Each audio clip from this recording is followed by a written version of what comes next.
Wektiangflöse, Kyoga Dipping.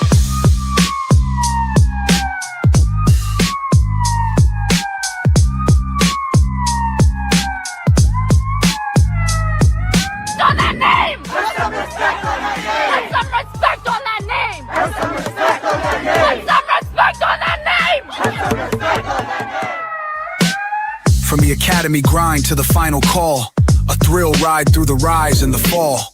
This ain't your 6 o'clock news, this ain't a fantasy. This is the side of the badge the media don't want you to see.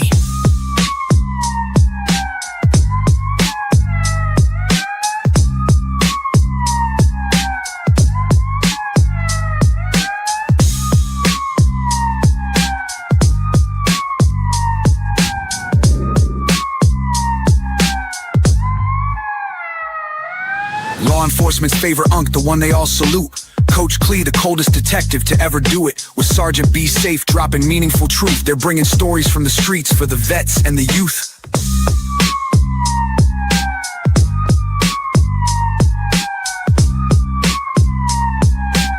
You're locked into the Podumentary, Black and Blue. Real talk, real stories, the untold side, Black and Blue. What you thought you knew, get ready to see it through. Coach Clee.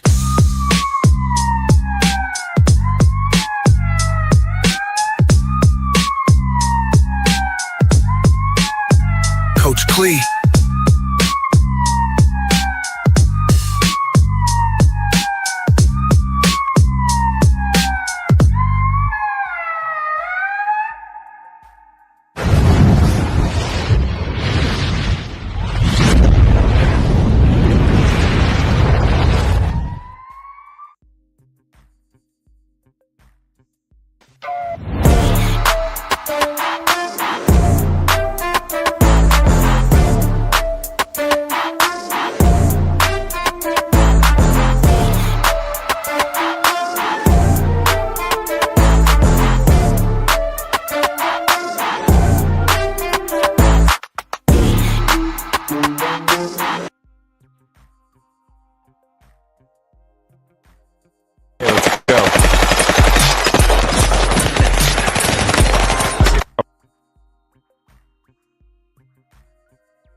Black and Blue.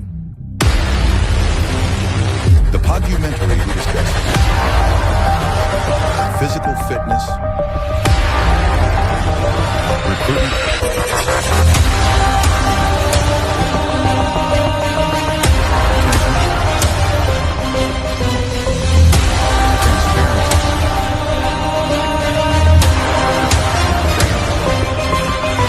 operational security and social pressures, public trust, and more. Body cam activated. Recording.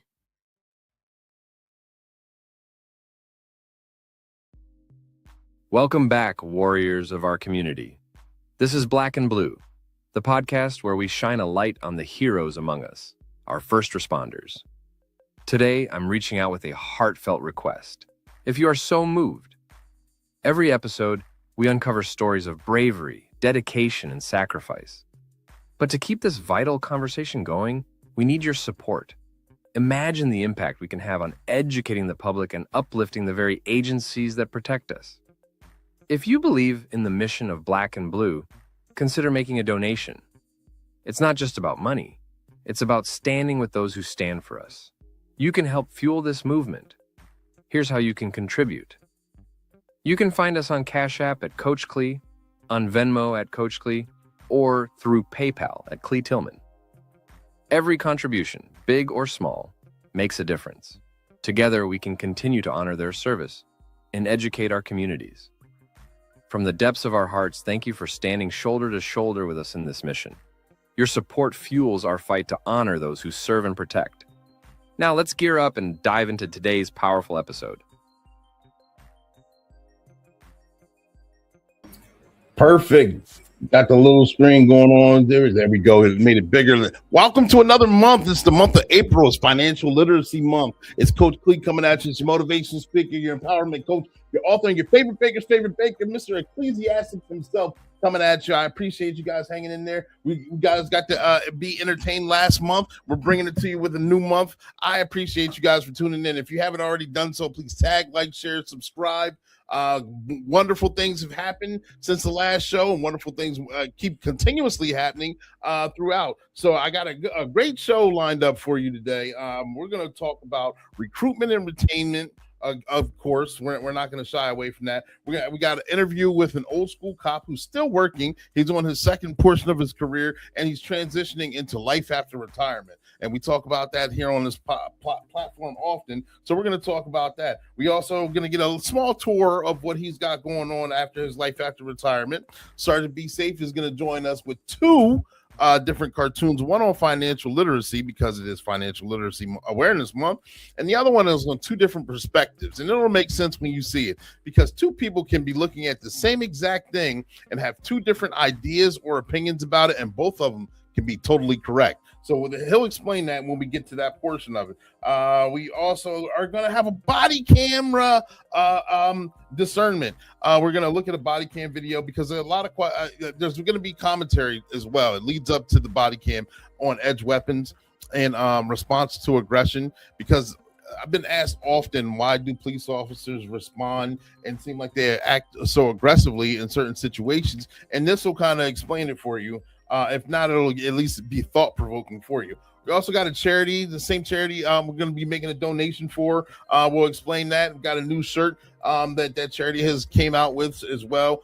So we got a lot coming down the pipeline. If you haven't done so, we're on YouTube, Facebook, we're on Spotify, we're on LinkedIn.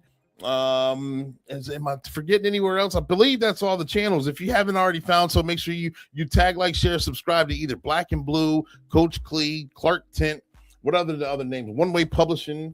Man, so many different names. So make sure you guys check that out and tag, like, share, and subscribe, because this information is good. Make sure you put the comments in the comment section. We are recording again, so therefore I will address the comments, but this is good. By the time this airs and the time that you see it, it's gonna already be dynamic.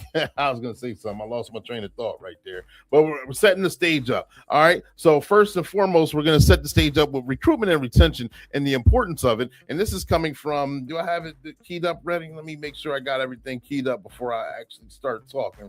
I believe we do. Yes. We're gonna start about we're gonna hear from our favorite attorney.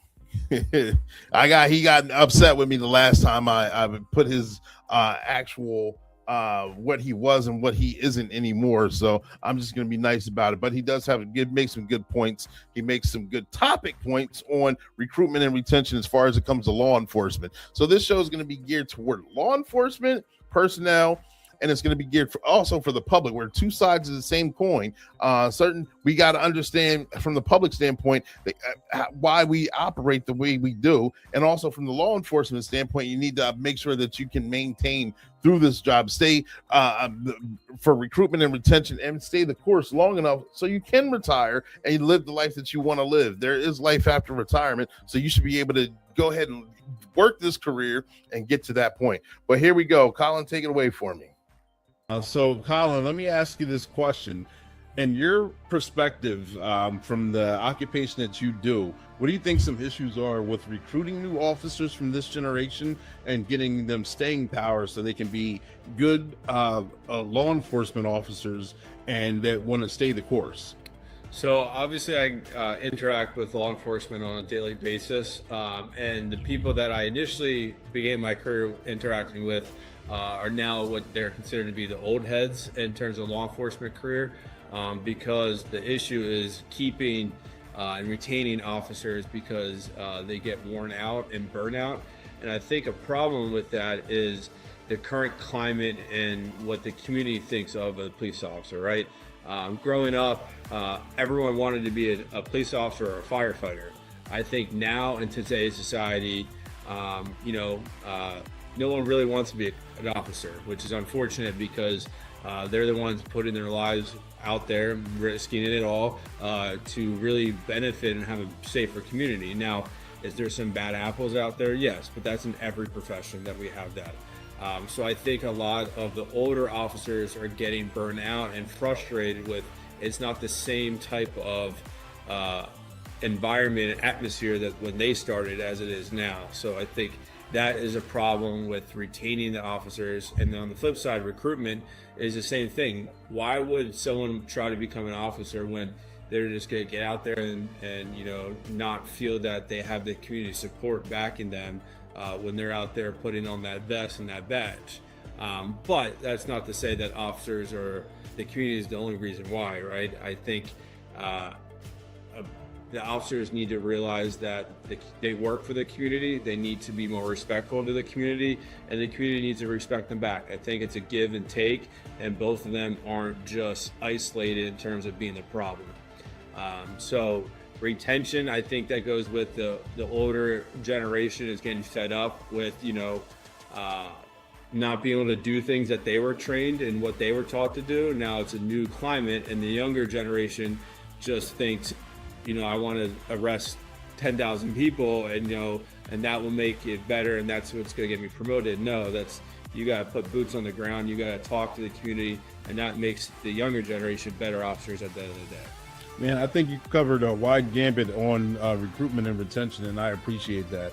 And talking about recruitment and retention, of course, excuse me, that You're excused.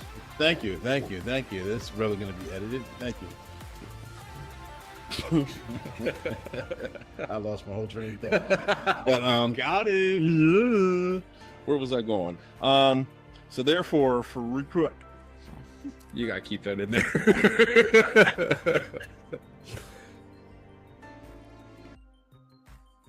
So Colin, and that's just showing a little funny side on how we ended there. We didn't follow up with the rest of the interview after that. We do get along and have a good time. So, we started off serious and ended funny, but this topic point is still on target, and it's on point. It's going to be followed up by another attorney. If you saw last week, we had real estate attorney, former ADA, but now real estate attorney, also talk about the importance on recruitment and retention and her viewpoint in it. So we're going to have Paige Ferrucci follow right up. Here we go. So, we talked about society already, and there's a shift, right? And I think 2019, COVID, and I saw one of your other podcasts where you had mentioned one of the roughest situations you were in was during COVID. Yep. And I think police officers were really put to a very serious test at that time, where they had to deal with everyone was mad. Everyone was, had to stay inside, pent up, and angry at everything, right? And there was a lot going on. And I think during that time, there was probably also an age shift as well, right? So there was a lot of older police officers that were like, I'm good, and that's, yeah, you are. You served your time, you did what you needed to do, and they were ready to retire. And then I think there was a little bit of a gap, right? Because you could see, I've seen statistics that there has been an absolute decline from 2019 to now, and I think now it's starting to steady out a little bit, but there's still it's not what it used to be in terms of recruitment and retention. I think again it comes down to the fact that some police officers are not being paid enough. I think we've also touched on mental health already, but I always talk about it. I think we don't speak enough on mental health. I think we tell our police officers, hey, you got this, we appreciate you, but you got this, and that's it, right? And it should be more of what do you need, how are you doing? Because putting police officers out in high stress situations when they are so tired and don't feel seen or heard is just not a good, it's recipe for disaster. So I think a lot of retention aspects are the mental health and those incentives of higher pay, recognizing our police officers for the work that they're doing. And in terms of recruitment, I think absolutely all of those things I just mentioned, but I also think there should be a level of hey, we need to encourage mentorship for these newer police officers. They're going into it, and I've worked with a lot of seasoned police officers, and I've worked with a lot of brand new police officers, And obviously you can tell, right? But I think the ones that are having some guidance from more seasoned police officers just get more, easily in tune to what's going on much more quickly, and they feel more accepted in their police department when they have a little bit of mentorship and guidance. And I do think some police departments do a great job of that, and then I think there's some others that they're like, hey, you're hired, and then good luck to you, and we do need to do a better job at making sure they're okay. Because the other thing is, like, I'm sure you've heard about this, but like municipal poaching, right? So you're at one police department, and if you don't feel as though you're being treated fairly or being paid enough, you're going to go to another one. And obviously that has to do with budgets and, like, cities and all of that. But I think there's another level to, like, internally in the department, and making sure that everyone's getting the attention and training that they deserve from the start. Gotcha. Absolutely. And like you said, municipal poaching, it comes with the incentive as well, because one department has may have a sign-on bonus, and so you stay. It may be a 2-year. You have to stay there 2 years. You get the entire sign-on bonus without having to pay it back. Then you jump to another one, so you're getting bumps each time you're jumping. I've seen that, especially on the west coast in California and Washington, and then I had a few guests on the show talk about that with their agencies and the problems that they have with that. Not only that, but the other problem that I did not know was a huge problem. You'll have someone who's gotten disciplined from one department or the community, or potentially ended up getting charged, and then they are able to skate and retire and then go to another state. Let's say they're going from Washington State and they go to Texas that accepts laterals. You don't know what kind of baggage this officer's bringing. Then you could be bringing a problem officer to your department, and they're starting all over. And it's just kind of like they cause a problem here, Washington, they go to Texas, cause another problem, then they go to Florida and cause another problem, then they end up in Maine. And potentially they ran the gambit and could have a full career and have been a bad apple from the start. And just taint the reputation of police in general, right?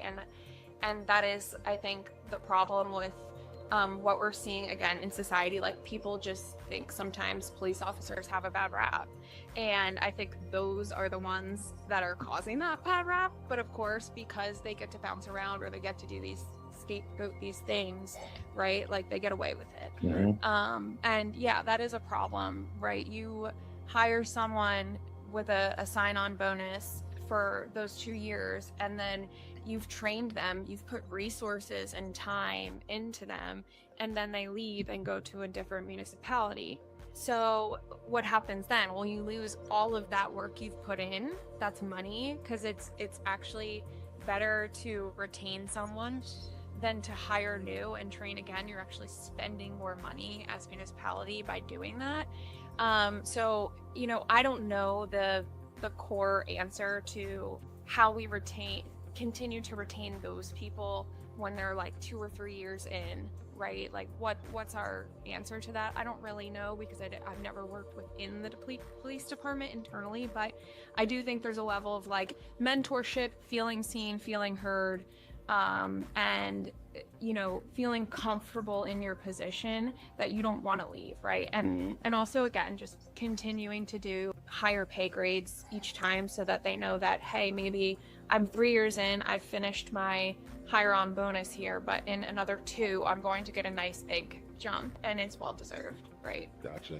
Yeah. I appreciate how you explain that, as far as incentivized through pay, to keep.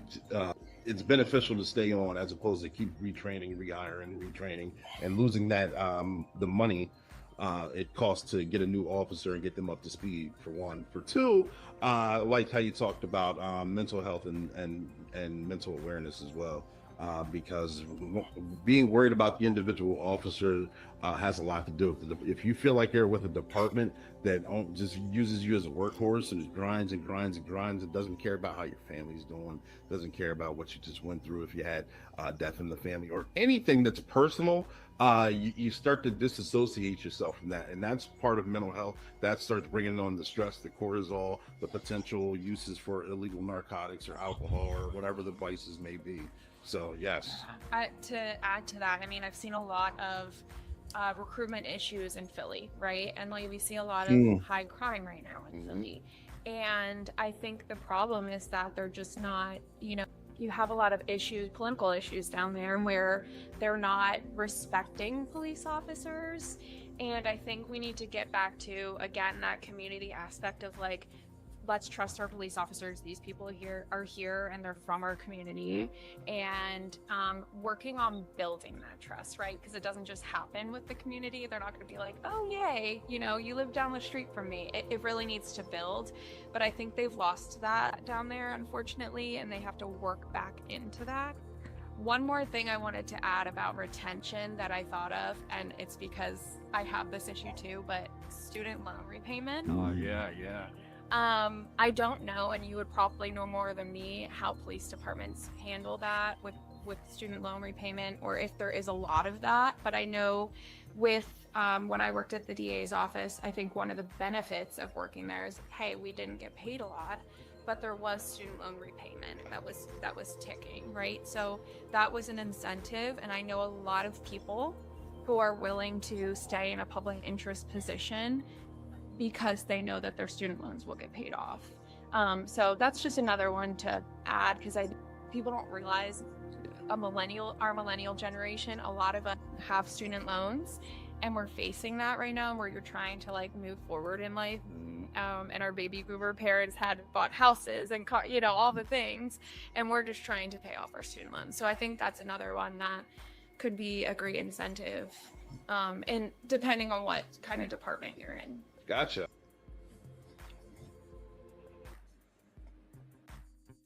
Nope.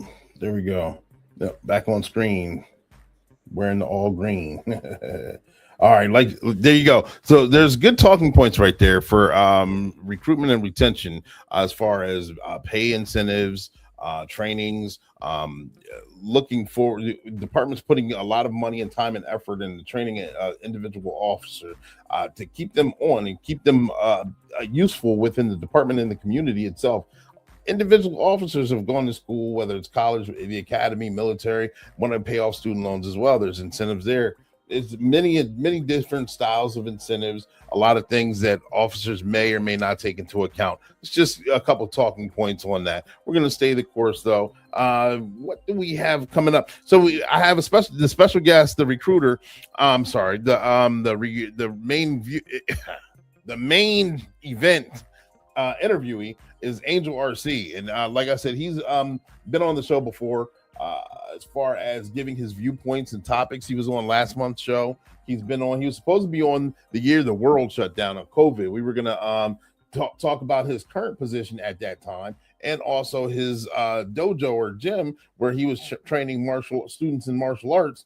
And the week that was supposed to happen, that's when the COVID came in and said that we were supposed to stay apart for 2 weeks, and 2 weeks turned into another 2 weeks, but then it turned into the whole year. So that show never happened. But I did get to get him back in here, get to get him in here for his interview on his current position, that he's retired out of one agency.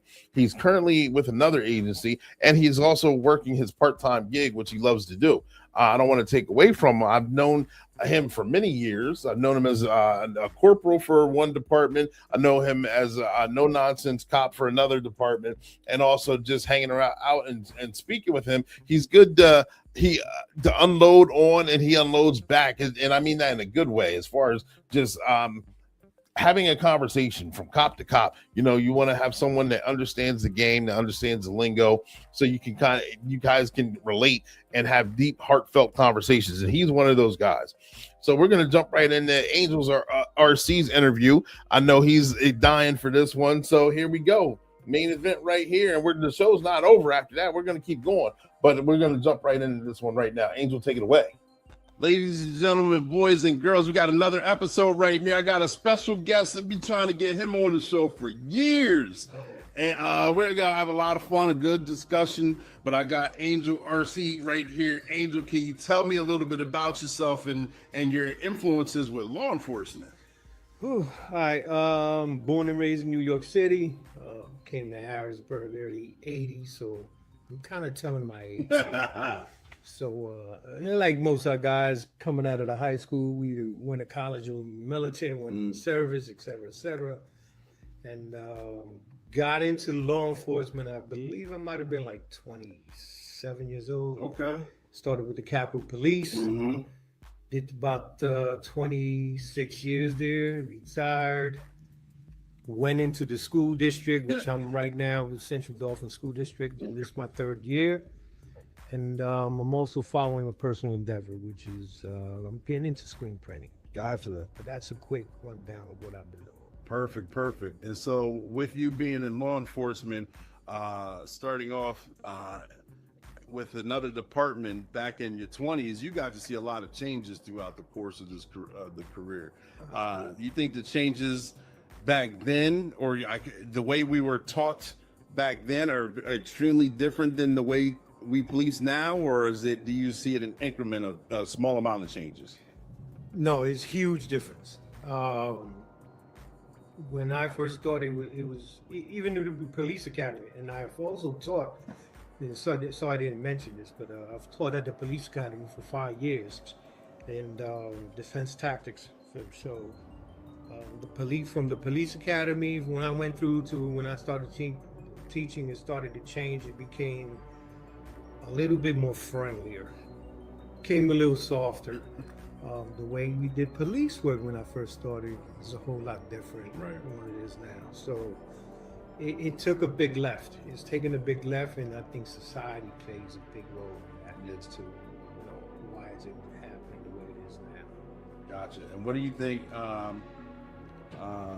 What do you think could bring things back to the way where, I won't say it used to be, but to a level where it's mutually respected amongst law enforcement and the community? Man, I have always said there has to be a huge reset in this country. And what I mean by that we no longer have respect for not just police officers or first responders, but even for our elders. And when I say we, I'm talking about the younger generation. They just have no respect for themselves, one.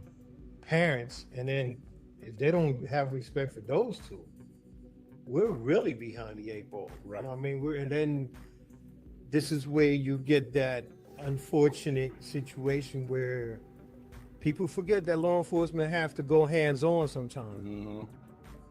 I'm the type that I know that I couldn't make it through the police academy because of who I am. Right, yeah. I'm the type of person, the vibe you give me, you're gonna get it right back. I am that guy that will be in the 6 o'clock news. So, and I hate to say that, but it's true. This is what I feel the generation's missing nowadays. They're missing that discipline. They're missing all that. So, it's a huge difference. It's not what it is, and I personally believe there have to be a huge reset in this country when it comes to respect for one another. Right, I agree. I know I say this all the time, the quote that goes out, hard times make for hard men, and hard men create soft times, which create soft men. And I think we're kind of coming into that now. I'm not saying that every single male out there is soft, but I mean, there was, when we were coming up, everyone didn't get a participation trophy. Everyone did get a game time in a game that didn't earn it. It wasn't because you signed up on a team, did not guarantee that you got to play. You had to work to play and continue. You had to work each week just to play because your spot was available every single week. That's the mentality. So we always had that dog mentality. We had that grind mentality. We had that mentality where, yeah, I got it today, but I still got to go get it for tomorrow because tomorrow's not promised, as opposed to, oh, I'm gonna just go out for a sport, and everyone, even if you lose, you still get a championship bracelet, not bracelet, ribbon around your neck. Right. Yeah. And as we knew it was, in my opinion, wrong back then. Now we're seeing those kids become adults now, and they hear they're entitled often. They're expected to win even if they lose. And now life's not like that. Life's not fair. Where even if you lose, you lose, and even if you win, sometimes you still lose. Like, I mean, there's no real win, there's no real loss. You just got to take your lumps and keep moving on. Right. With that mentality, where do you see law enforcement going? And from 3 years from now, 5 years from now, maybe even 10 years from now. Man, again, it goes back to what I said earlier, and I don't want to sound like a broken record, but it has to be a shift change. A mentality change, a reset in this country until our leaders, and when I say our leaders, your captains, your chiefs, all that, decides to come out front and say, I'm backing my officer up. I don't care what they see on TV. This is how it took place. This person didn't do exactly what, if it gets ugly, it gets ugly, but we can't give into the society nowadays. Some people may say it's the woke society, whatever it is. But it's a softer mentality that, how dare you? How dare you talk to me? I'm like, I'm dealing with something. I'm investigating something. No, you ain't gotta do this. It's already an attitude. And the guys coming out of the academy, I believe they're behind the eight ball. They don't know how to deal with it when they're confronted that. They come across that. Let's get on like, you're second guessing yourself. And we know that in the street, the moment you second guess yourself, it may not come home. So it goes back to what I said earlier, a huge shift change. It has to be a reset. Gotcha. How's that gonna happen? That's the $1 million question. Yeah, that's the magic question right there. So let me ask you that. I know like you stated, you instructed defensive tactics at the academy. You've also practiced martial arts and were an instructor for martial arts for many years. If you had a student come in with that kind of mentality, how would you work with that student to understand that, you may not win, you may not lose, but I can teach you to be efficient. I can teach you to get that better mindset. If you does that make sense? Oh, absolutely. When I did have my school, and we were up on Lewistown Road there, Path Road, and unfortunately COVID shut us down. Yeah. But one of the things when parents would come in, hey, I want my child to take martial arts, etc., I would talk to the parents first. I'm kind of, like I said, I'm old school. We're gonna get physical. You want to do tournaments, understand that this isn't point fighting, this little tappy tap stuff. I've done that early on, but that's not going to save you in the streets. So it's not about tournaments. So I share with the parents, let them know that this is the way I run it. I check report cards with these kids. I have them come in. Discipline is a must. And we're gonna get physical. If this is not what you want, then you can go down the street to the next martial art, next dojo.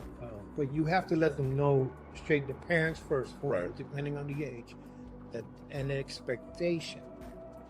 And if they don't have the discipline, I'll put it in you, but the parent have to let me know that I'm allowed to go ahead and do what I have to do. Because here's a story when I was coming up, when I was early on in martial arts. We went to a tournament. We was outside of Baltimore, and one of the guys unknown to me stole something from me. We stopped at the store, stole something from the store. The next thing you know, there was whisperings in the van, and we're like, what happened? Like, Joey, this kid named Joey stole something. Following day, we circled up. Everybody circled up. Joey was in the middle of the circle. Martial art, our sensei was like, you disrespected me, etc. Well, guess what we had to do? We had to go individually fight us for 2 minutes. And if we laid back, he was going to get us. So we went at it. We yelled and cried. But that's discipline. Some people may see it as barbaric, but like, no, but these kids are missing something. I think the good word said, can't get the switch, you got to throw it on it. We're spare the rod, exactly. A good friend of mine used to say, beat your child, save a life. So it's the same mentality. So I know that saying. Not like, you know what, I ought to make a T-shirt with that. But yeah, it's more military when I ran it. I understand the age. There's difference between an 8-year-old compared to a 14, 15. Right. So I deal with them differently. But they know there's going to be discipline set. But foremost, again, it starts with the parents. Let them know what they're coming into. If they don't like it, go to another school. Me, it wasn't about money. Some instructors, it wasn't about that. I'm more than happy to instruct 4 or 5 kids that are truly wanting to learn the essence of martial arts than just to, when do I get my green belt? When do I get a trophy? Yeah. It's not about that. Yeah, I totally understand. I like that, man. Down to the root of the situation right there. I appreciate that. And what you were saying reminded me of, I remember my grandparents telling me, and when I was younger and I didn't understand it, they got caught smoking tobacco or a cigarette or maybe even whatever. It might have been something a little bit more serious back then. They just probably dumbed it down. Regardless, they got caught by their parents, and then their parents not only made them finish the pack or the box, whatever they had, but they locked them in a room or locked them in the closet, and they had to go back to back to back to back, all of them.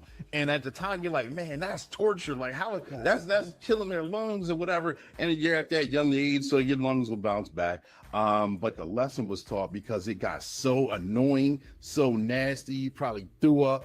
The smell made you so sick of it that they never touched a cigar or cigarette for the rest of their life. Right. Because you learn from that moment. And, one harsh moment can create a lifetime of joy, as opposed to kind of treating that moment with a Band-Aid, and then you got to keep plugging away at that Band-Aid for the rest of your life. Exactly. Yeah. 1,000%. 1,000.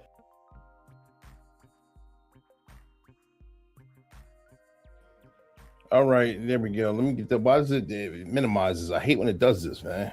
It shouldn't be that difficult. That's a nice background. I'm trying to show you guys the background. But we're going to pause for the cause. That's halfway through the interview. I hope you guys are enjoying it so far. Angel Arce is doing a tremendous job, a wonderful job. I'm glad he's here explaining his viewpoints on martial art, his where he comes from, his stance on law enforcement, and where he sees the good changes and bad changes going. But with this pause for the cause, we're going to jump right into a current chief of a local department here, and he vents his frustration at a town hall due to issues that are going on. I'm not making fun of the issues. I'm not making fun of the chief. But, he speaks very matter of fact and very directly, so we have to share that on this platform, and we're going to do so right now. The meeting, Steelton Police Chief Shockey Lacey stares. This happens even with the officers on scene. Why are we allowing an opportunity for foolishness to take place? Ain't nothing good going on after midnight. See, and there you go. Lessons learned right there. I mean, one insane. I said it before, a good guy. I've worked on him when he was the sergeant of the platoon that I was on many, many years ago before he retired out. Now he's the chief of another department. So shout out to him and shout out to his fortuitiveness. All right. But we're going to get to the portion. Let me see if I can get this picture up. Like I said, the charity portion. We got Nate Lewis in here, and he's doing a wonderful thing. He's trying to collect a certain amount of money. Of course, but it is going for a good cause. It's going for, let me see. I got the picture queued up. It's going for local, and when I mean local, within the United States, trafficking, and especially for kids, juvenile trafficking, and trying to combat it the best way he can. And this is making a small donation. We saw the captain who jumped the barrier. So I say that to say that we got a few of the new apparel in. I should do this afterward, but we're gonna do it now because I got mine. Make sure you guys get yours. That's one of them. Knocking the microphone. Protect them all. That's the shirt that they have on for the deal that's going on, and they'll explain it. I'm probably tearing it up, and I'm sorry if I'm messing things up. But Nate Lewis, and then the guy who I used to work with, Alex Arroyo, this is his clothing line, and whatever amount of money that he's looking for so that he can make the donation for the charity is just pennies on the dollar. Here we go. And the hoodie. Can you see it? I think I have the hoodie up here somewhere. Do I have a picture of that? I do. There we go. But I'm gonna let these guys explain it. Here they go. They're gonna take it away. Hey, what's up, everybody? Nate Lewis here. I'm the founder and CEO of The Innocent, and I just want to say thank you to Own Your Way Tribe. We appreciate the fundraiser that you just launched, this new t-shirt that's supporting us so we can support law enforcement here in the United States to protect children from child sex crimes. You see, The Innocent was founded here in the United States to protect the children of the United States. Every single dollar funded by the people stays right here in our borders. And what we're doing is we're going into communities and training law enforcement. Our team of instructors are all active duty law enforcement. They have years of experience doing these type of investigations, and they go into communities and we recruit several agencies and we train them how to proactively go out and hunt these predators and traffickers. It's much more extensive than that, but that's kind of the gist of it. We're also providing them with state-of-the-art technology and some of this equipment to make them efficient and effective. We want them to be building the strongest cases so they get the longest sentences for these predators that are being arrested. So all of our trainings are real operations, real live chats, real things going on in the classroom. So if you're a law enforcement officer, we need to get out to you. It costs you $0. That's the cool thing about what we do. It's free, absolutely free to law enforcement. So hit us up, theinnocent.org too. And again, thank you, Own Your Way Tribe. We appreciate you and the collaboration and the fundraiser. It's our job to protect them all. Hey, what's up, everybody? Nate Lewis. All right, there we go. And The Innocent right there. Nate Lewis with The Innocent and Alex Arroyo with Own Your Way Tribe. Making a donation. Let's support them. The link will be in the description box for one. For two, you guys got to see some of the apparel. It's pretty cool. Like I said before, they fit perfectly, especially if you got the big guns for arms, and they make the sleeves. Those sleeves just make them popping. So make sure you guys get some and support. Let's help out our children, help out the innocent, the ones that can't protect themselves. It is our duty to protect those that cannot protect themselves. All right, so make sure you guys do that. And so now that we saw that, we're gonna jump right back into part 2 of this video. So take it away for us, Angel. Part 2, Angel Arce, and we're gonna have followed up by a tour. Just watch. 1,000%. And this is why I say, the discipline that the parents, when I was coming up, they may have seen in today's society. Oh my God, that's abuse. But guess what? We had guys going in and out of jail, going absolutely. But now it's rampant. Yeah. Now it seems like these kids think it's a rite of passage to manhood. Yeah. And that's the most idiotic thing. It's crazy. It's badass. Yeah. We had guys, I knew guys going in and out of jail, but not at the pace we're going in now. And the reason why, they still with some discipline. There's some people learn getting your butt whooped. Now that's just out the window. So yeah, when you incorporate all that and what police officers nowadays have to face, it's almost all hands on. Oh, should I say? And I'm going home. My thing, if you want to hesitate, going hands on with somebody, all right, go for it. But I'm going home. So that was my whole mentality. So I know I couldn't be a police. I could not go through academy, right? Not facing what they're exactly. We're hated. We're truly hated. So do you see a difference with you were with your former department for 27 years, you said, do you see a difference by the way that you're treated externally by the community or the public when you were with your first department as opposed to being in the school? Now I'm out as a school resource officer, but as a school cop? That's it. Good question. Well, I was at the police department with the captain. You know, off through the people like, oh, you know, this is some of the younger than he was. You know, he's one of them. He's a popo, as they said that. I thought I was going to get a big backlash when I retired and went to the school district with the kids too. I really thought they were going to felt a certain way, but I want to say I broke a lot of barriers and stuff.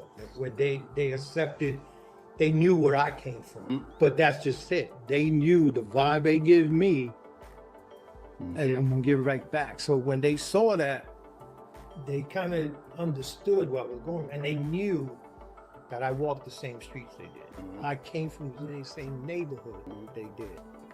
They can tell when you're real or not, if you will. So a lot of them have given me a lot of respect,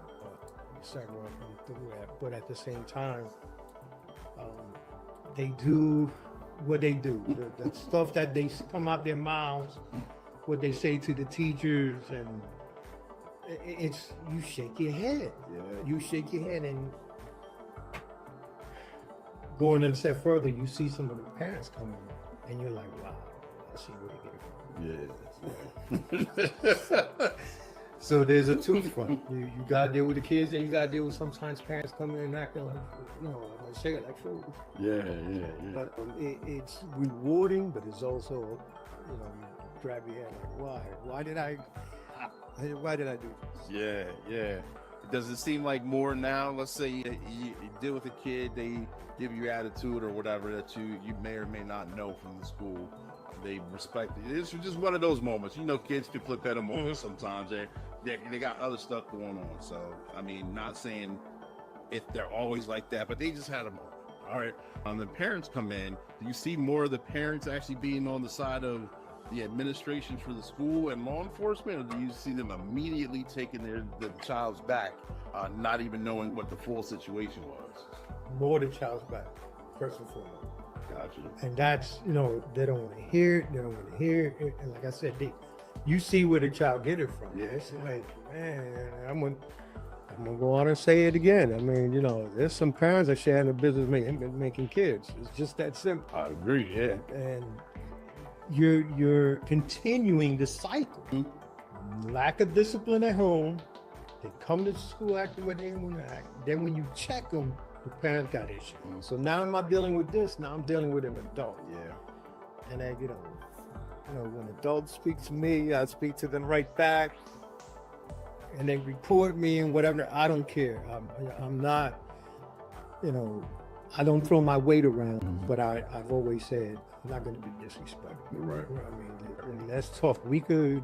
I hate we agree to disagree. That's the most dumbest comment. Whoever came up with that is stupid. No, we just disagree. Right. Well, we didn't agree to disagree. Stop it. So if we have an issue, if you disagree with me, that's fine. But at the end of the day, we have school policy. We have laws. This is what we're going to do.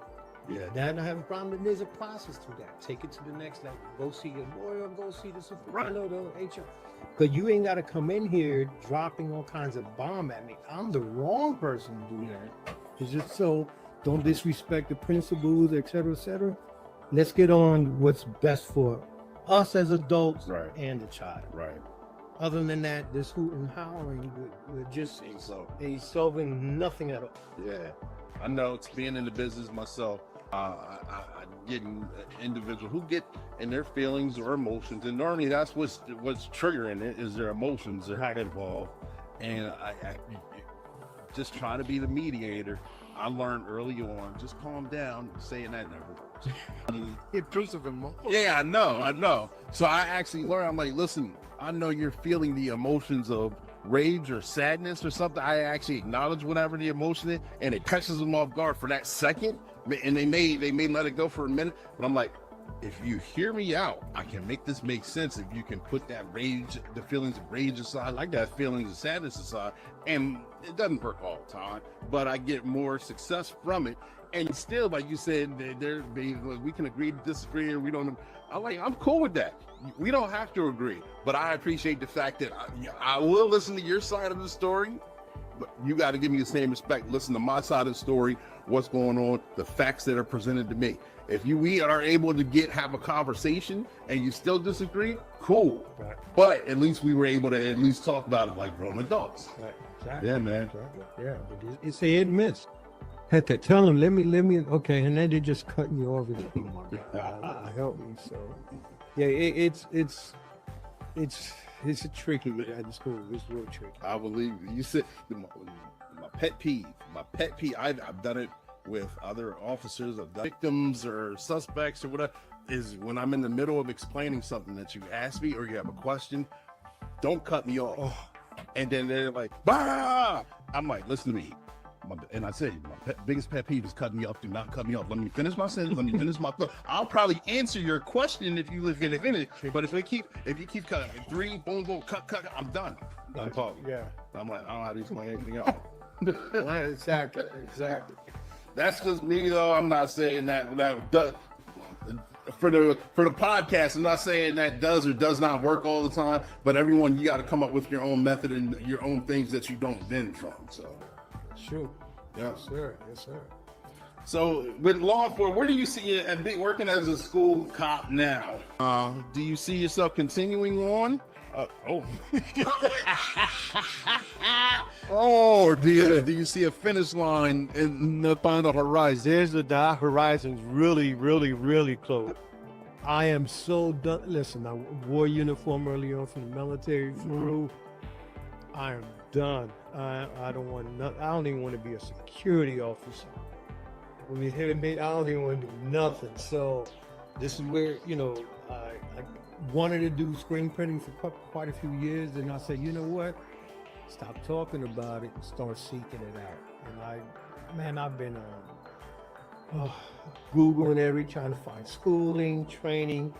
Finally, I found some. I'm going to Screen Arts Institute out of Shamokin, learning Adobe Illustrator, which is free. Anime, all that good stuff. They're very, very helpful in the journey in this endeavor that I'm doing. This is where we have a shot. This is what I want to do. I want to do screen printing, something that is nowhere near police work. I'm thinking in the back of my mind, martial arts have always been part of my life. It's just not, something I penciled in Monday, Tuesday. To me, the martial arts is what I like. So I may tinker with the fact of doing schooling again. But right now, this is it. So yeah, the horizons is really close. I know, man. This is Gotcha.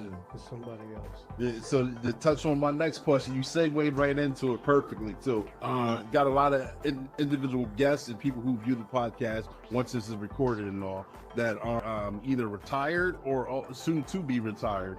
And one of the biggest questions they had is, I've been a cop or a first responder, law enforcement, or military my entire adult life.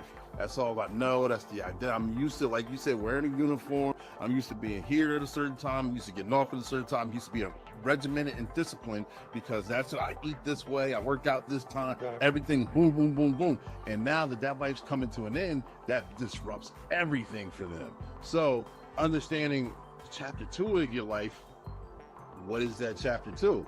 What is life after retirement for you? What does that look like? Enjoyable, more freedom.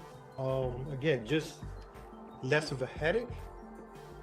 But prior to me taking this journey, I'll tell other officers, when you know you're close to maybe ending that one career, I say 5 years out, what do you want to do? Start thinking about it way ahead of time. Don't wait till you're at the right there and you're like, man, it's time for me to go. What do I do? Because the scariest thing is the unknown. Yeah. So have a plan, whatever it is. So if you like something to do, see if you can make some money on the side. Make sure you invested right. Make sure that your retirement is for you to play around and you still didn't get it.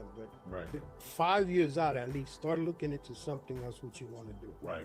Have a plan. Right. And then take it from there. Then once you're there, what you want to do, like this is the screen printing is going to be in my own time. Gotcha. I could take as many orders throughout the week or take none throughout the week. Maybe I didn't want to even come to the shop. Right. So, but I know that I have my retirement and everything else to fall back on without me hustling, so to speak, extra hustling. So, yeah, I see this as, you know, just less stressful and doing whatever I want to do, just getting up and going. I'll go.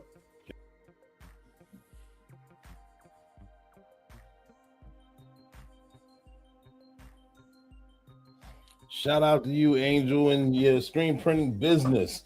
Now I got these other 2 clips right here. We're gonna have a tour of his shop.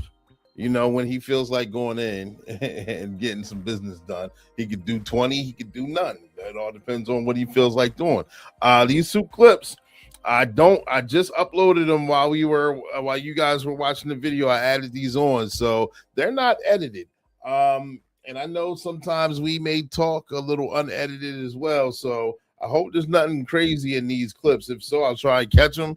I'm just gonna forewarn you early. But I think one of them was of me getting a video, walking in, and the other one was actually the tour. So let me see. I'm gonna see if I put these on here. Hopefully it's nothing crazy. Practicing on this one. That came out a little too light. Got the machine going. There's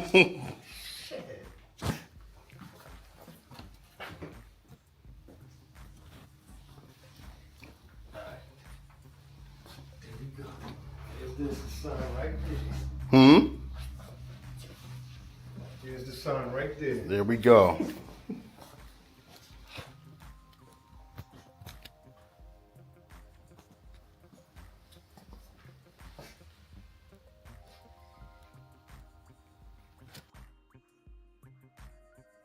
Back, so we're in the shop right now. So we're going, yeah. My bad. So give us a tour of your shop. You know. All right. Well, as you see, this is some of my equipment. Those are the stuff that I use to clean the screens. Some of my ink. Right. And of course, I wanted to make a little home. I have some of my trophies. Got the trophies, like we were talking about martial arts and all. Yep. For a quick job or a smaller job, I have my heat press. Okay. I order the artwork, just knock it out. Somebody may say, well, I only need 4 or 5 shirts. Well, I'm not going to do a whole setup of ink for just 4 or 5 shirts. So I could just go ahead and press that in real quick. Gotcha. It's my table that I work on. You know, just little minor stuff. This is the press, a 4 screen press. Okay, this is the big boy, huh? This is the big boy. This is where you put the screens in once you make your stencil, and then you start squeezing out some color on the t-shirt, which is what I'm working in now. Okay. And lo and behold, we're talking about dealing with kids and stuff like that. And this bear says, smile through the pain. There you go. See? So this is what I'm working with now. Let me see if I can get that from this angle right here. Oh, sorry about that. Don't kill you. I don't want to, hey man, I don't want to break the machine. There ain't no insurance for nothing. So this is the heater, the dryer, if you will. This is the ultimate dryer. That's the final stage. Oh, okay. All right, that's grows. This is a flash drive. Like for instance, if this is a 2-color shirt, each color I flash drive for 15 seconds or so. Okay. So then I'm able to put the next color on. I got you. Okay. But this is the final drive. This is the ultimate that it really coats it into the string, into the t-shirt. This is my emulsion unit, the exposure unit. This is what gives me the stencil. Okay. And this is just a dry vac. It dries all my screens when they're wet and just getting ready for the next project. Gotcha. And that's it. And then colors. I have different plackets, one for its long sleeves or legs if you want to put something down the leg. And that's it.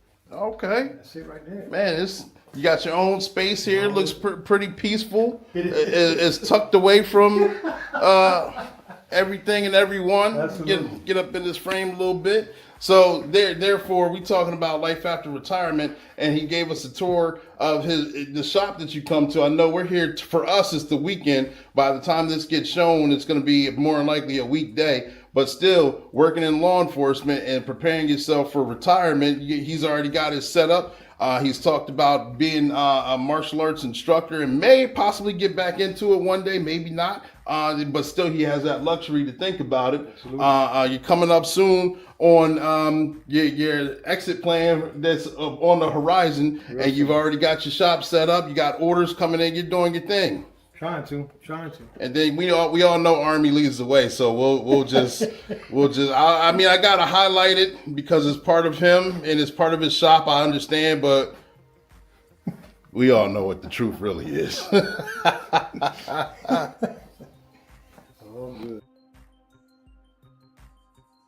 There we go. And we had a little fun afterwards. I'm glad it wasn't anything too crazy. I wouldn't put anything too crazy on, so I figured it was something.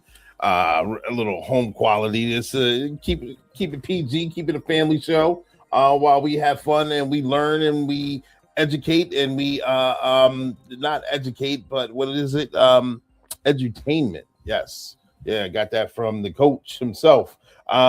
So as we're learning and we're growing and we're getting that done, we saw life after retirement. We see the screen printing. Angel, thank you for giving us a tour of your shop. Thank you for being vulnerable enough to come on the show and letting us see what the career was like when you started, things that you've done for the community by working martial arts, working in another law enforcement capacity to where you soon are able to go full time with your screen printing company. And I'm hoping many blessings on you. So make sure you support him. Those of you that know him, give him a shout out. Those of you that don't, find out who he is, place a donation or so. You know, we got multiple charities like we talked about with the other t-shirts, multiple t-shirts coming through. So check everybody out. All right. We appreciate that. We're going to move on to the other segment of the show.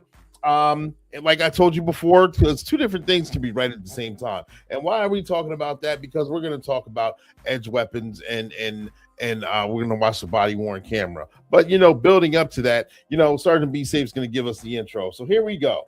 Up, citizens. Sergeant Be Safe is here with Captain Chaos to prove a point. Sometimes what you see isn't the whole picture. Imagine two people looking at the same number. One sees a 6 and the other sees a 9. Each person is right from their own spot.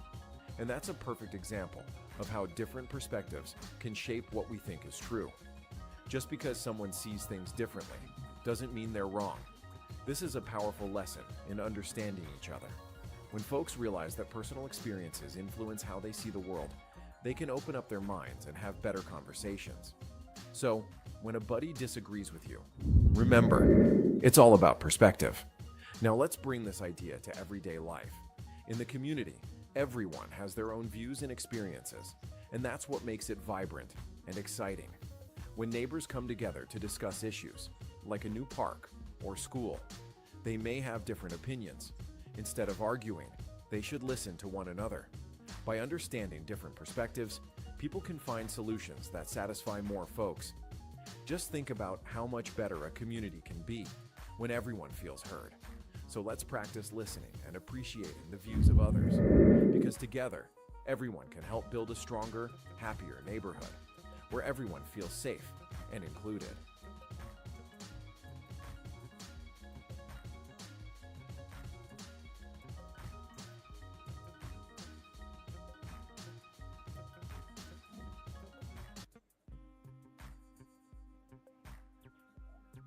Thank you, Sergeant Be Safe. Why did I show that? Because I gave that example one time while at work and during a platoon roll call, where, you know, I said, imagine this, and Sergeant Be Safe already explained it. Imagine this. You got two people standing at two different sides of the table. You place down a card, not your typical card, playing card, because they have the lines underneath them that would delineate if it's a 6 or a 9. Therefore, you place a card down, and it's a 6 facing one way, and it's a 9 facing the other way. And two people were arguing, saying it's a 6, it's a 9, it's a 6, it's a 9.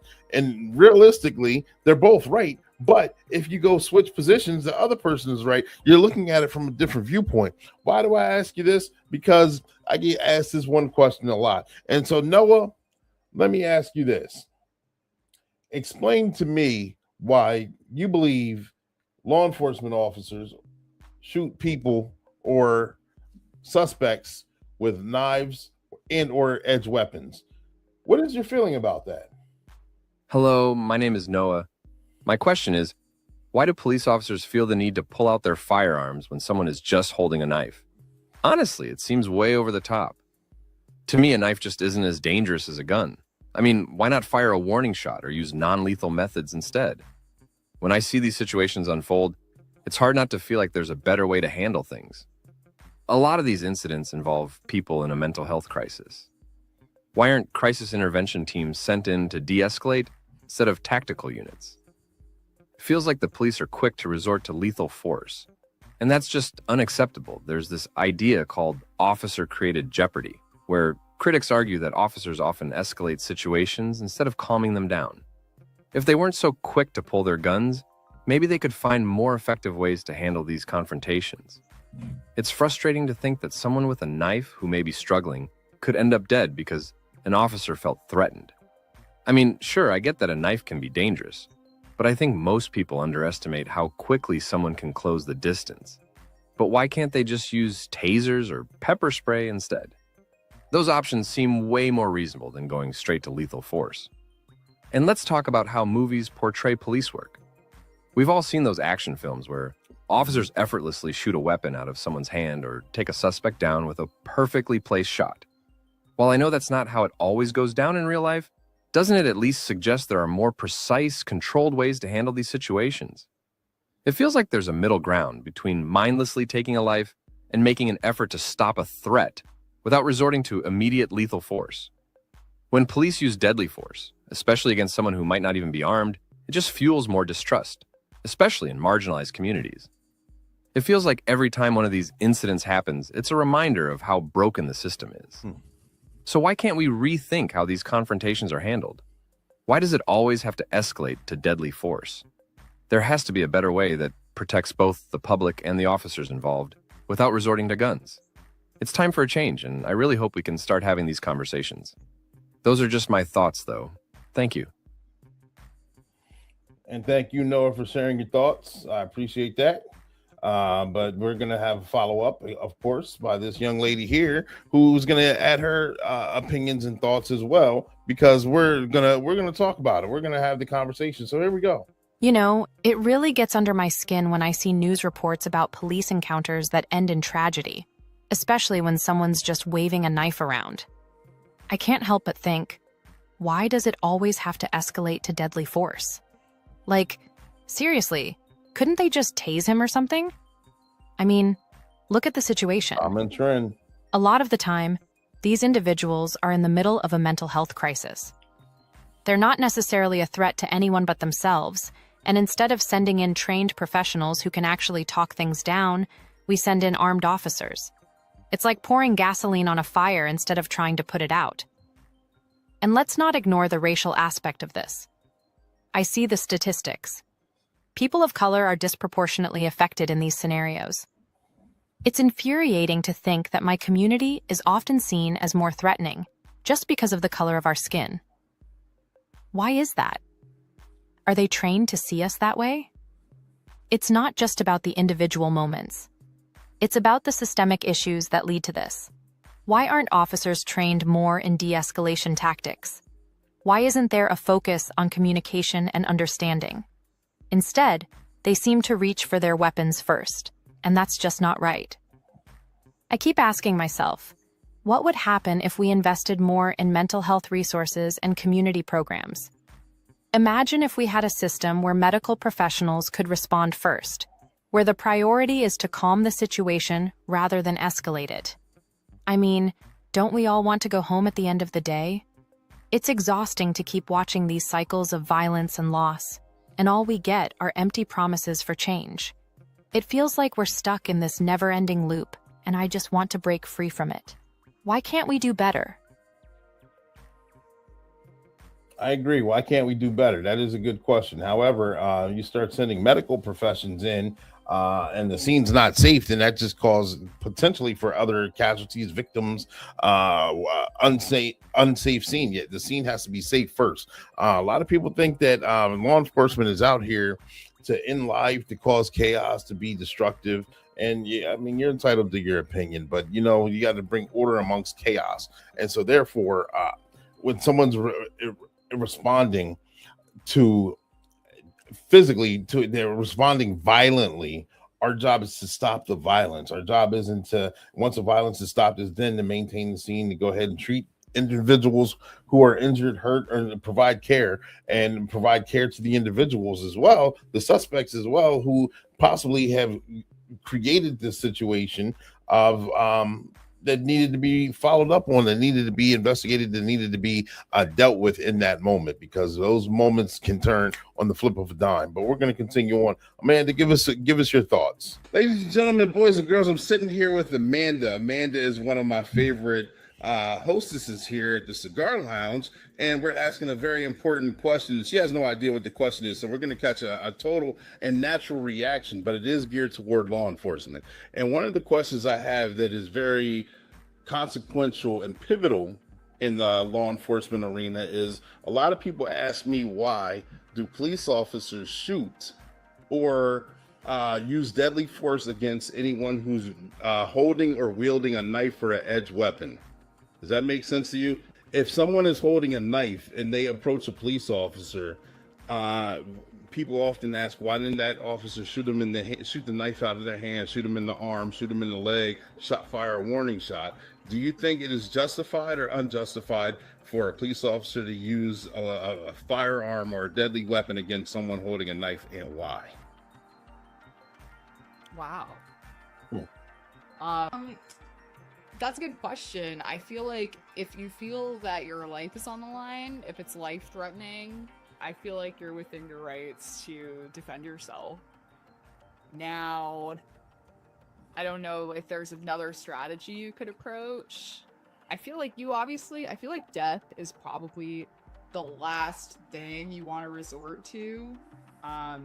If there's a safe way that you feel that you can get the knife out of their hand or get them to put it down, if they're not listening to your warnings and you do feel like your life is in danger, I feel like you're within your rights to shoot, unfortunately.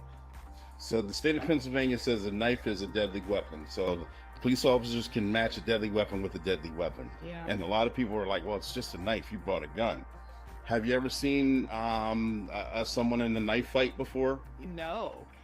Let me ask you a question. If I'm standing probably 3 to 5 feet away from you right now, if I will pull a knife on you and you had a handgun in your waistband, do you think you could shoot me before I could get my knife out and stab you? Or do you think I could stab you multiple times before you get one shot? So you stand right here, right this far apart, from about 3 feet apart. 3 feet apart. I could definitely get my gun out faster than you could stab me. Think so? I think depending on where it is, like if it's in my pocket, yeah. If it's in my purse and I gotta go shuffling around for it, probably not.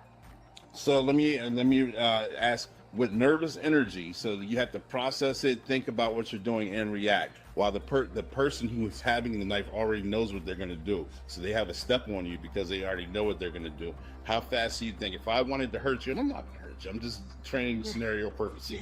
If I said this was a knife right here and I wanted to get up, do you think and this was your weapon? All right, we have two different demonstrations. Do you think I can get to you before you can shoot me? And I can, do you think I can stab you once or 30 times before you could put a bullet in my body? I don't know. Maybe. It's possible. And if you did shoot me, would I stop stabbing you? Huh. Wow. I depends where you've been shot. That's a good question. If you shoot me in my arm, can I still stab you? With your other arm, sure. Yeah. Would you think, let me say, if I'm high off of PCP and I feel no pain, would I continue with the action? Yeah. Okay. Yeah, probably. The reason I'm asking this question, I'm not trying to put you on the spot. A lot of people don't know. within 20 feet, and we're 3 feet apart, within 20 feet, if we had the same exact time and distance, you had a gun on you and I had a knife. If I pull my knife and run directly at you, I can stab you 10 times before you get shot on me. Wow. That's a scary statistic. I know. Knives are very scary. And knife, you ever see knife cut flesh? It's nasty. I don't want to either. But it goes back to the basis. Yeah. Yeah, you're good. Yeah. But it goes back to the basis on why law enforcement officers use deadly force on people with knives. You know, the best way to get away from a knife fight? No. Is to actually, instead of if the person's running at you, change directions and go the other way and come back around from them. Angles is basically what I'm saying. Angles. Okay. That's why I wanted to ask that question. Not a lot of people knew though. Yeah. So therefore, the knife fighting, let's just say someone who's experienced, you're gonna get cut off. If someone who's not experienced, prepare to get stabbed, is what they tell us in the academy. And stabbing is not, I don't ever want to get stabbed. I don't think anyone ever does. But I like asking that question because people are always come to me like, Clee, they only pulled a knife. Why would that officer in whatever state that is shoot the individual? Yeah. So that's why. It's an interesting question. Any final thoughts? I mean, yeah, I never would have thought that. Obviously, I mean, I don't want to picture anyone getting shot. I totally understand that argument's valid. And, you know, there's been a lot of cases out there with, like, police officers shooting when they should not have. And it's good to have that training and know when's the appropriate time to do that and when not to do that. Yeah. Perfect. Yeah. Amanda, thank you for your time. You did a great interview. All right.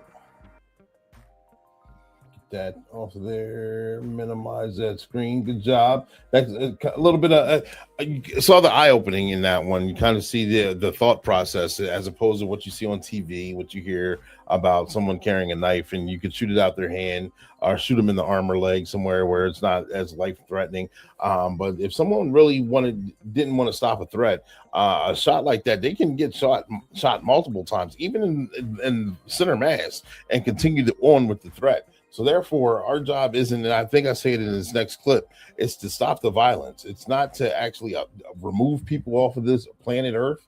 It's actually to stop the threat. Once the threat's eliminated, then you start administering care. So Paige, here we go. Paige is on here twice, but let's hear her viewpoint on it. Then we're going to get to the video.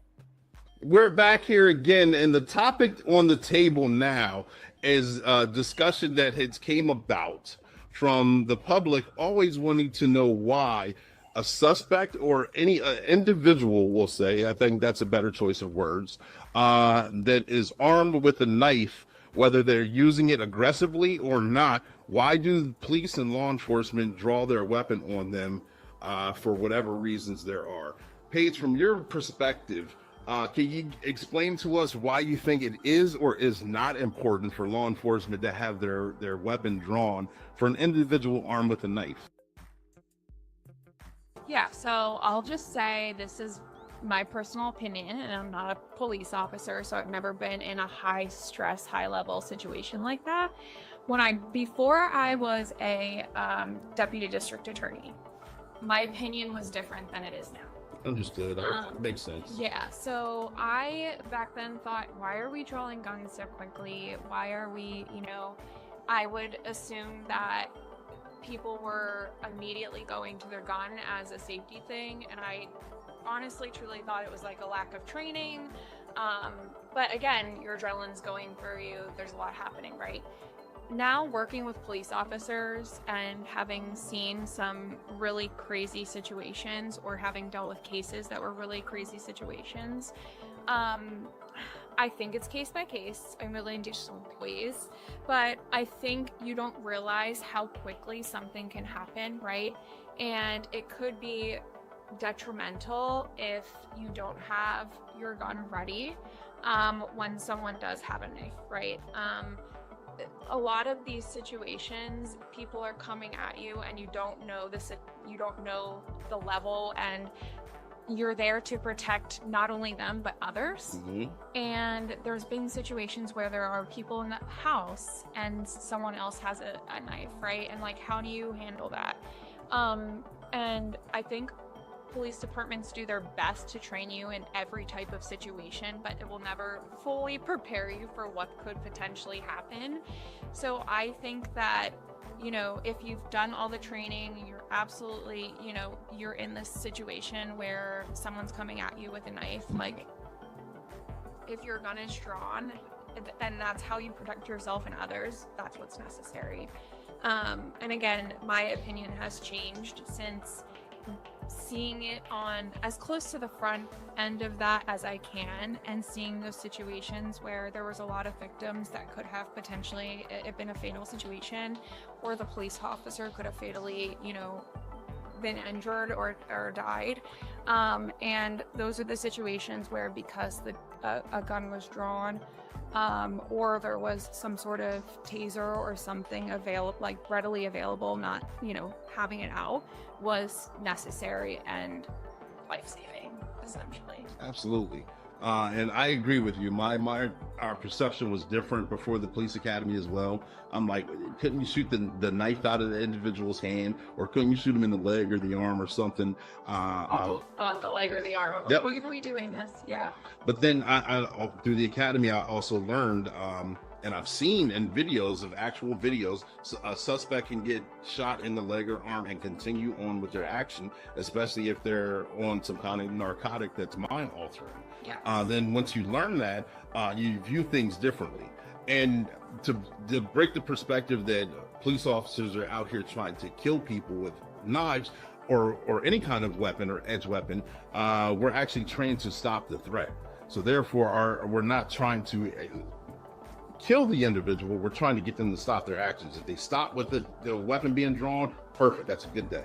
If they don't and they end up getting injured because of it, then it is our duty to provide care for that individual as well.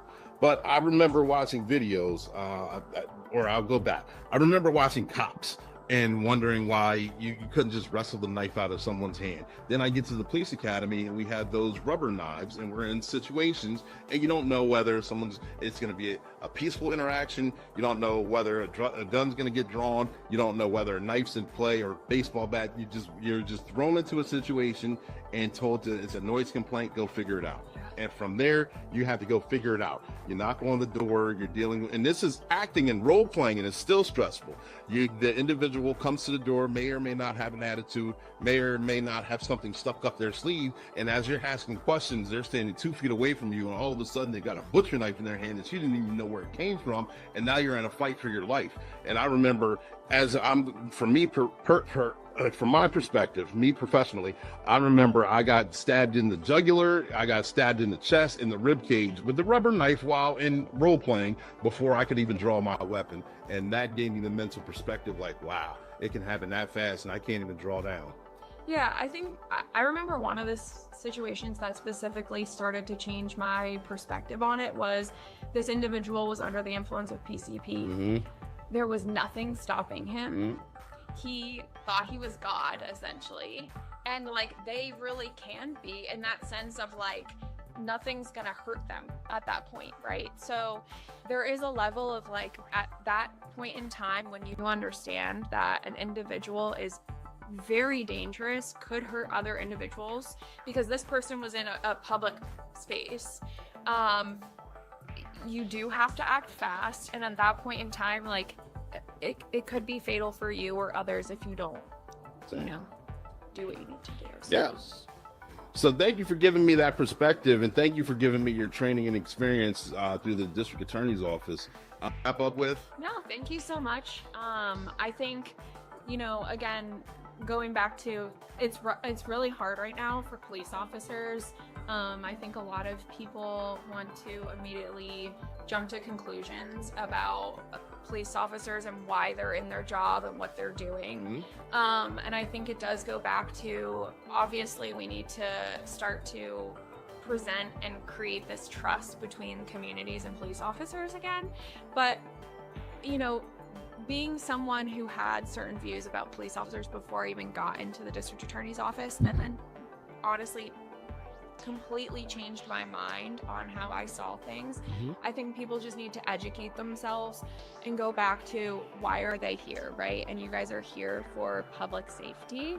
And at the end of the day, like, creating that trust again and seeing how, you know, police officers do things on a day-to-day is beneficial for our community. So yeah, I think this is a great experience, and thank you. Absolutely. Thank you for coming through, and thank you for giving me your perspectives on things. This is going to be wonderful. Ladies and gentlemen, boys and girls, stay tuned. We're still going to continue on with the podcast.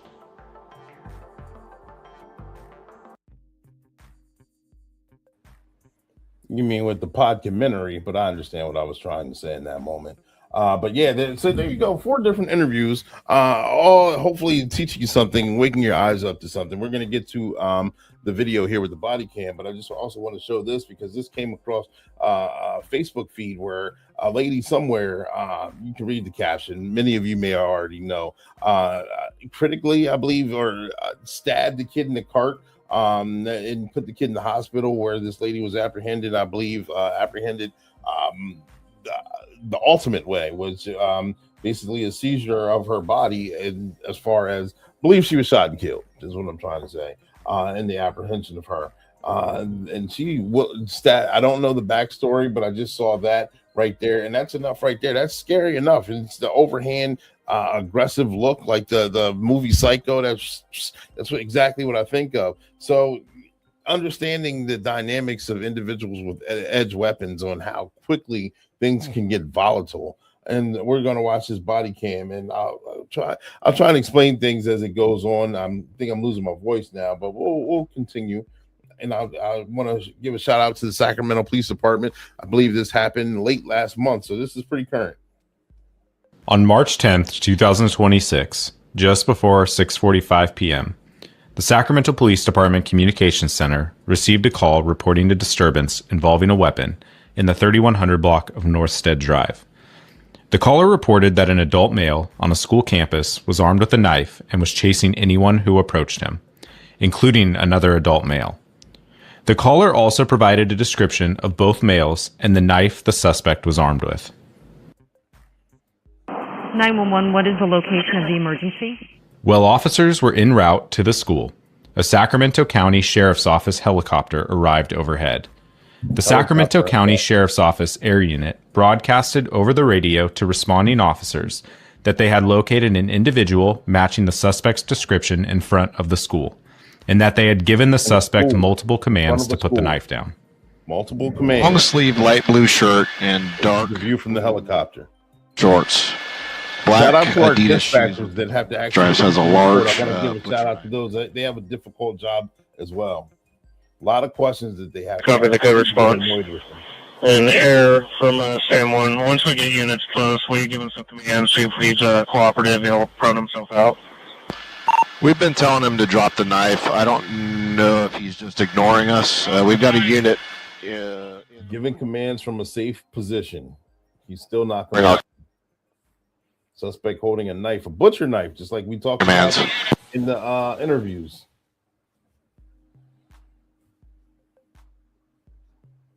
Walking in front of a school.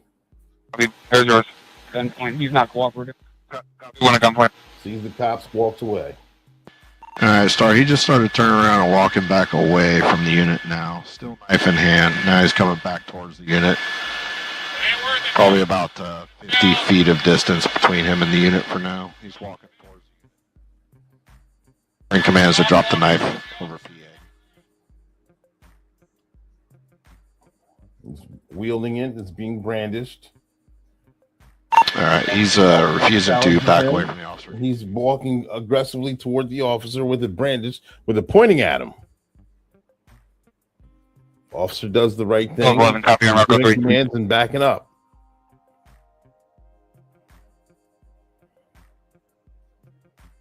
Responding officers arrived on scene and made contact with the armed suspect. The officers gave the suspect multiple commands to put the knife down and attempted to de-escalate the situation.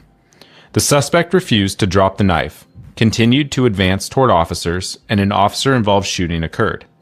During the officer-involved shooting, a less lethal conducted energy device, or CED, was also deployed. Officers then detained the suspect and rendered medical aid. Here's the other view.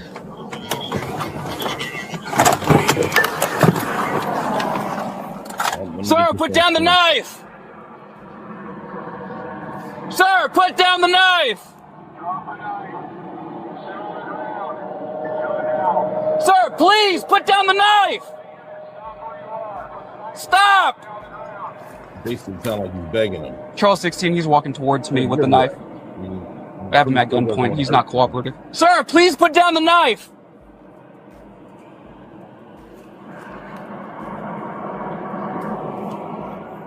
Sir, what do you need from me? Can I help you? Put down the knife, please. I don't want to hurt you. Good job. Just put it down. Sir, put it down. Don't do it. Don't do it, sir. Please. You got to put it down. You got to put it down. Blocks the car. Listen, backs away. don't do it. No, it's not. I will shoot you. Put down the knife now. Sir, please. Don't do it. Don't do it. Drop it. Drop it. Drop it. Drop the knife now. Drop the knife. Hey, give me a less lethal. Drop the knife. Drop the knife. Good command. Drop it. Drop it. No. Hey, give me a taser and a less lethal now. Drop it. Drop it. Drop it. He makes advances, and unfortunately, 16 shots fired. Shots fired. One down. Code 3 fire. Sir. so this one I picked this video because it's very mild.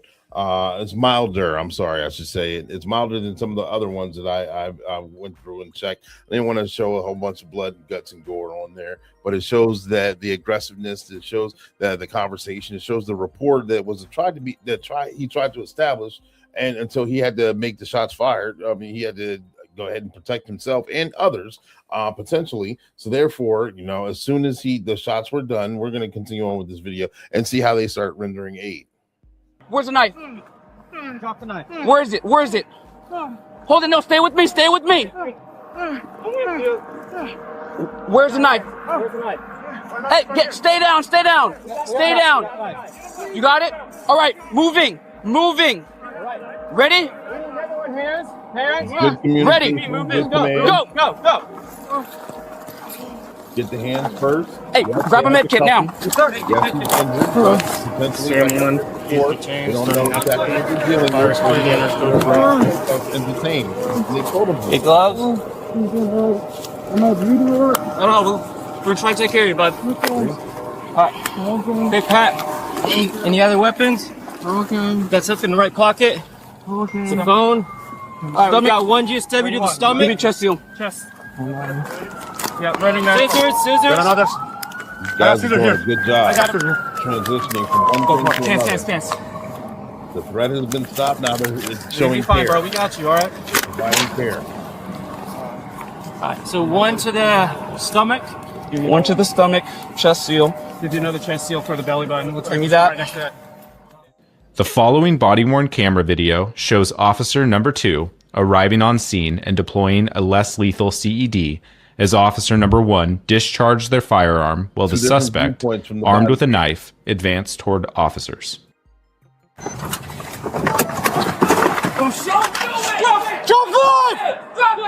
Drop it! Please! Drop the knife! Hey, give me a little lethal! Drop the knife! Drop the knife! Your command still. Drop it! Drop it, please! Drop it! More officers in this one. No. They brought the taser out. Hey, give me a taser and a less lethal now! Got taser! Drop it! Drop it! Drop it! He makes the advancement, yes. And you see right there, the knife was thrown. Big knife. 16 shots fired, one down, code 3 fire. It was later determined that the suspect in the officer-involved shooting was the sole caller to the communications center regarding the disturbance involving a weapon. The suspect was transported to an area hospital by the Sacramento Fire Department. On March 13th, 2026, the suspect was medically cleared from the hospital and was booked into the Sacramento County Main Jail on multiple counts of assault with a deadly weapon. The knife pictured was recovered at the scene.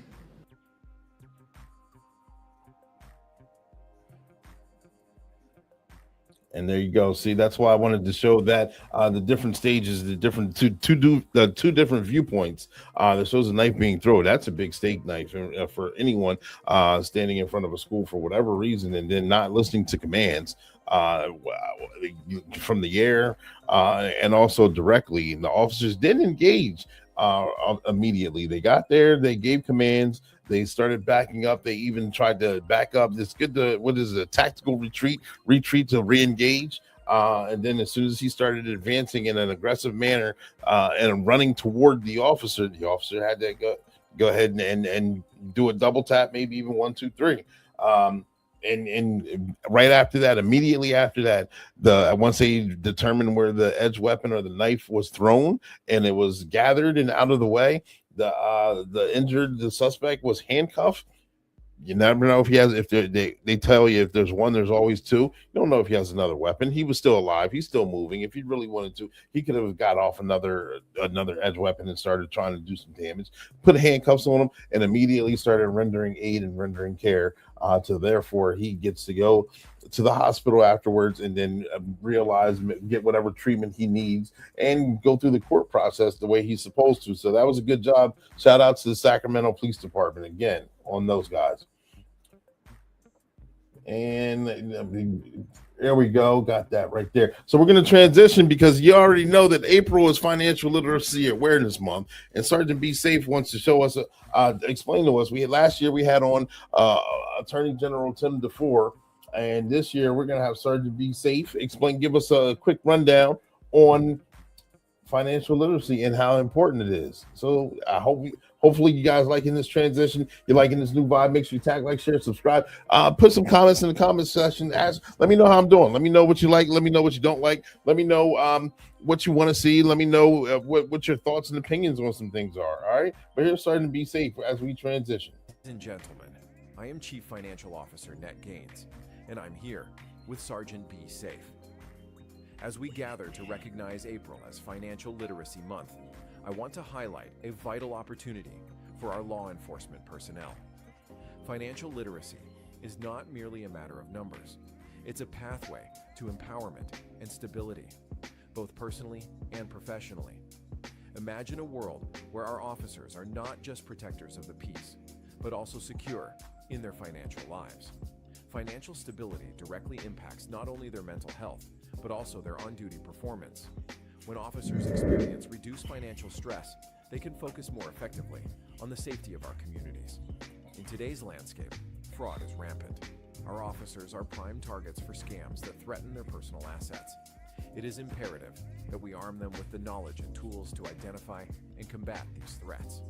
By doing so, we not only protect their finances, but fortify the trust our communities place in them. So what actionable steps can we encourage? First, I urge our officers to regularly review their credit reports. This simple act can uncover inaccuracies and potential fraud before it spirals out of control. Next, let's talk about emergency savings. Building a financial cushion for unexpected expenses, whether it's equipment repairs or unforeseen legal costs, can make all the difference in an officer's peace of mind. Finally, we must emphasize the importance of education. I encourage engagement in virtual workshops and resources, such as those offered by personal financial managers. These educational opportunities are invaluable in enhancing financial knowledge and resilience. In conclusion, by investing in the financial literacy of our law enforcement, we are not just supporting our officers, we are building a more informed, secure community. Together, let's empower our protectors to be financially savvy citizens, ensuring their safety and the safety of all. Thank you.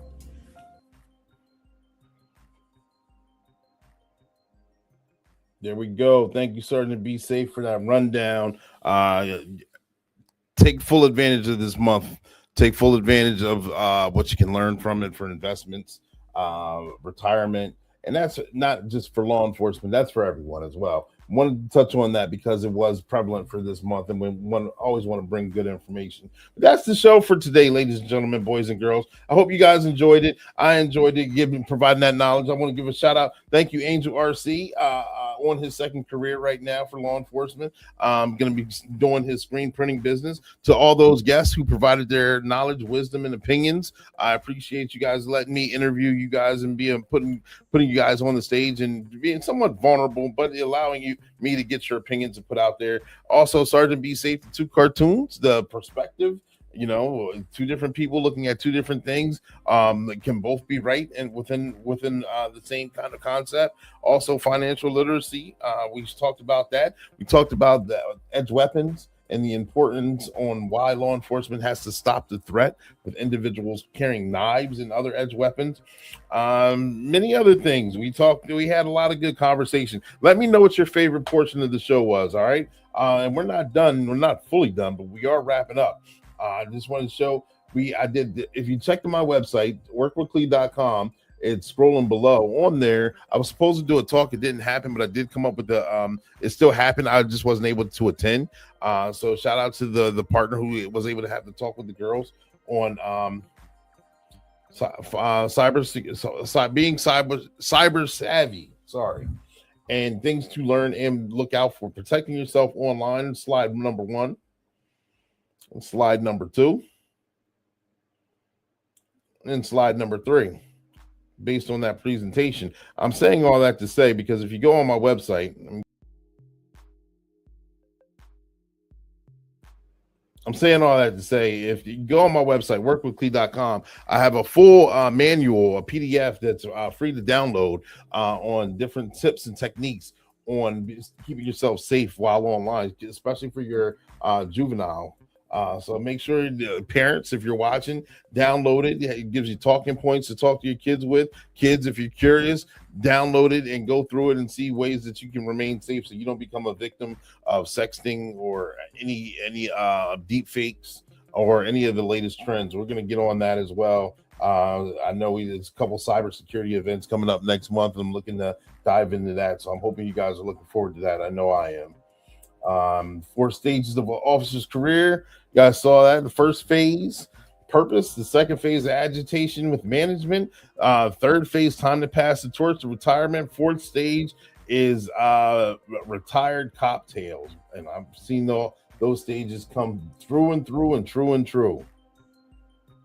As we wrap up, we're going to continue to get out of here. Make sure you guys tune in for next month. Tell your friends about it. Black and Blues, the Podumentary, just for you. And I'm gonna get out of here with one more thing that's funny. Did I get this on screen? I am. So make sure you guys tag, like, share, subscribe. We'll see you next month. I hope you guys enjoyed the show. We'll see you later. Have a good one. Peace. I didn't bring it up. Hold on. Do I have it? Yeah, I think I have it. All right, here we go. Enjoy. Of courage. Let's talk. Look around this room. This is the line, the only thing standing between order and chaos. You know, in a world that loves to throw shade, where the job is grueling and the gratitude is scarce, remember this: you didn't sign up for easy. You signed up for necessary. You are the thin blue line. That blue is the courage that rises against the odds. The black, a tribute to those who paid the ultimate price. I see the weight you bear. I see the disrespect you sometimes endure. But let me be clear, your character isn't shaped by the loudest critics. It's forged in the silence, in those moments when you step up while others step back. Every single day, you enter the arena. Dust on your faces, sweat on your brows, and yes, the blood of the brave. You hold the line. Be a lion, charge forward with boldness. Protect the innocent like your life depends on it. Be trustworthy. Your reputation is your gold. Guard it fiercely. Don't let a moment's lapse tarnish it. Be smart. Keep your head on a swivel. Go home safe every night, so you can throw the victory flare in the air. Don't let cynicism drag you down. You're here to serve, to protect, and to fight for what's right. So be brave. When you step out that door, carry your dignity high, and remember, stay safe out there. Keep the faith. Watch each other's backs. The world craves heroes. And guess what? You are those heroes. Be safe.